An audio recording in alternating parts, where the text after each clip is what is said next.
It was a foul autumn morning in Jaffa when the pilgrims came out of the church. They were immediately swept up in the stampede of a crowd heading toward the sea, drawn by a dreadful cacophony, the scream of timber being wrenched apart, and, scarcely audible below the roar of the wind and explosions of waves, the shrieks of terrified men and women fighting for their lives. A violent storm, building over the previous day, had burst during the night, and 30 or so ships anchored off Jaffa's steeply shelving beach were being hurled about upon great mountains of water. The largest and most robust among them were ripped from their anchors, driven into sharp rocks, and hammered into sandbanks, until, in the words of one onlooker, all had been torn to pieces by the tempest. The crowd on the shore watched helplessly as sailors and passengers were washed from the decks. Some tried to stay afloat by hanging on to splintered masts and spars, but most were doomed. Some, as they were clinging, were cut apart by the timbers of their own ships, wrote the Observer.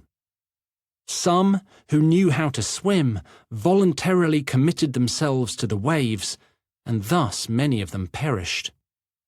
On the shore, corpses had begun to wash up with the surf. The dead would eventually number 1,000, and only 7 ships would survive the storm unwrecked. A greater misery on one day no eye ever saw, the pilgrim wrote. It was Monday, October the 13th, 1102. The pilgrim to whom we owe this account was an Englishman known as Ceolwulf. He had been travelling for several months, having left Monopoly on the coast of Apulia, the heel of the boot in modern Italy, on July the 13th, a day he described as Hora Egyptiaca, as it had been thought since the age of the pharaohs that this was an astrologically accursed date on which to begin an important task. And so it had proved to be. Ceolwulf had already suffered one shipwreck on his passage from England to the eastern Mediterranean. Mercifully, he had survived. His subsequent route had taken him to Corfu, Kephallonia, and Corinth, overland via Thebes to the Aegean Sea, then southeastward through the Cyclades and Dodecanese Islands to Rhodes. Several more days at sea had brought him to the Cypriot port of Paphos, from where, after exactly 13 weeks during which he had travelled some 2,000 miles, he finally arrived in Jaffa, the main port of the Christian kingdom of Jerusalem.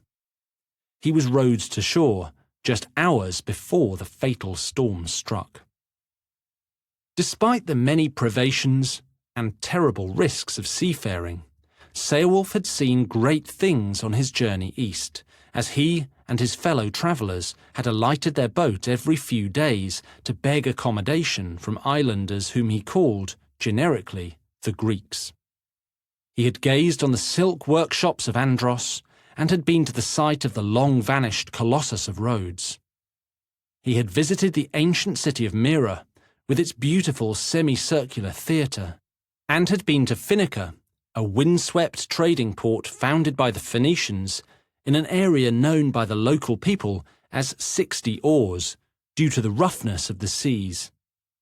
He had prayed at the tomb of St. Nicholas, and had walked in Cyprus in the footsteps of St. Peter. Yet his real prize lay one step farther. Once the storm had abated, he would be heading to the most important city on earth. He would set out on the road southeast to Jerusalem, where he intended to pray at the tomb of Jesus Christ, the Son of God and Saviour of mankind.